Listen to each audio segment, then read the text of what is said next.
மேலும் 10 இடங்களில் முதல்வர் படைப்பகம் அமைக்கும் பணிகள் தீவிரப்படுத்தப்பட்டுள்ளன.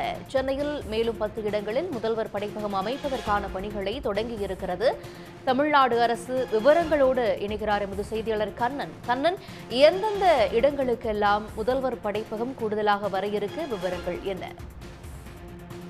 நிச்சயமாக தமிழக அரசு சார்பில் சென்னை களத்தூரில் கடந்த ஆண்டு 2.85 கோடி ரூபாய் செலவில் முதல்வர் படைப்பகத்தை முதலமைச்சர் மு.க.ஸ்டாலின் திறந்து வைத்தார். இந்த படைப்பகம் இளைஞர்களிடையே மிகப்பெரிய வரவேற்பை பெற்ற நிலையில் சென்னை மட்டுமல்ல தமிழ்நாடு முழுவதும் முதல்வர் படைப்பகம் அமைக்கப்படும் என்று பட்ஜெட்டில் அறிவிக்கப்பட்டுள்ளது.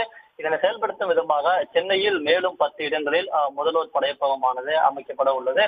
அதன்படி திருவல்லிக்கேணி, ஜானி பாஜா சாலை, பாரதி சாலை, அண்ணா நகர், காந்தி நகர், ஐநாவரம், பக்தவச்சலம் பூங்கா, சுப்புராயன் தெரு, மங்களாபுரம், அமைந்தகரை, கொரட்டூர், புத்தகரம், பெரியமேடு, கண்ணப்பர் திடல், திருவெற்றியூர் நெடுஞ்சாலை உள்ளிட்ட இடங்களில் முதல்வர் படைப்பகம் அமைப்பதற்கான பணிகளை சென்னை பெருநகர வளர்ச்சி குழுமம் மற்றும் சென்னை மாநகராட்சி தொடங்கியுள்ளது. இதை தவிர்த்து விரைவில் கோவை, மதுரை, திருச்சி, சேலம், தாம்பரம், ஆவடி உள்ளிட்ட தமிழகம் முழுவதும் உள்ள அனைத்து மாநகராட்சிகளும் இந்த முதல்வர் படைப்பகம் அமைக்கப்படும் என்று தமிழ்நாடு அரசு சார்பில் தெரிவிக்கப்பட்டுள்ளது. விவரங்களுக்கு நன்றி கண்ணன். உடனுக்குடன் செய்திகளை தெரிந்து கொள்ள சன் நியூஸ் பெல் ஐகானை கிளிக் பண்ணுங்க.